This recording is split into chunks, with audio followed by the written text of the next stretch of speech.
പതുക്കെ നടന്നിങ്ങനെ സംസാരിക്കാം. കാരണം തിന്നിട്ടേ ഇതുണ്ടല്ലോ ഈ പരിപാടി പ്രശ്നങ്ങൾ പണ്ട് നമുക്കും ഉണ്ടായിരുന്നത്. ഇപ്പോൾ എനിക്കും എൻ്റെ കൂട്ടുകാരന്മാർക്കും അല്ലെങ്കിൽ ഞങ്ങൾ പഠിക്കുന്ന സമയത്ത് ഇത് നമ്മളിങ്ങനെ 90s ആട്ടോ.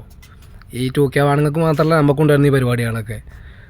ഇത് റോട്ടിൽ കിടന്ന് തല്ലുണ്ടാക്കുക അതാക്കുക. അതുകൊണ്ട് നമ്മൾ ഇവരെ കുറ്റം പറയണമൊന്നുമില്ല. കാരണം ഒരു 13-14 വയസ്സാകുമ്പോൾ എല്ലാവരും ഇതിലുണ്ടാവുന്നതാണ് ഈ ചേരി ഇരുന്ന് തമ്മത്തല്ല് കച്ചറ എന്നൊക്കെ പറഞ്ഞാൽ.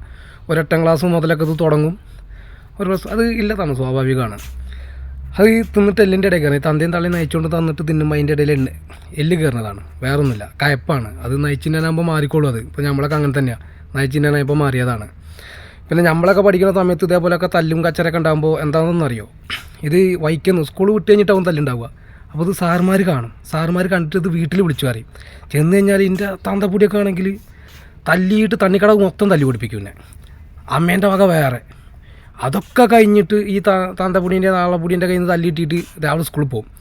സ്കൂളിൽ പോയി കഴിഞ്ഞാൽ ഇത് സ്കൂൾ വിട്ട് 5 മണിക്ക് 4 മണിക്ക് സ്കൂൾ വിട്ട് കഴിഞ്ഞതിന് ശേഷം നടന്നതല്ല. അതിന് രാവിലെ 10 മണിക്ക് ക്ലാസ് തുടങ്ങുന്നതിൻ്റെ മുമ്പേ ആ ഹെഡ് മാസ്റ്ററിൻ്റെ ഓഫീസിൻ്റെ മുമ്പിൽ ഇങ്ങനെ വരികി നിർത്തിയിട്ട് ടീച്ചർമാർ ചാന്തിക്ക് അടിച്ച് ചന്തക്കിട്ട് പൊളിക്കും. എന്നിട്ട് ആ രീതിയിൽ ക്ലാസ്സിലേക്ക് കയറ്റി വിടുകയുള്ളൂ.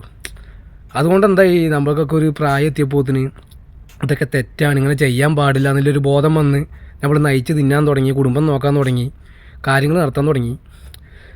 അപ്പോൾ ഇപ്പോൾ അങ്ങനത്തെ ഒരു സാറുമാരെ ടീച്ചർമാരെ അല്ലെങ്കിൽ തന്തമാരെ തള്ളമാരെ കാണാനില്ല. അതാണ് ഏറ്റവും വലിയ പ്രശ്നം.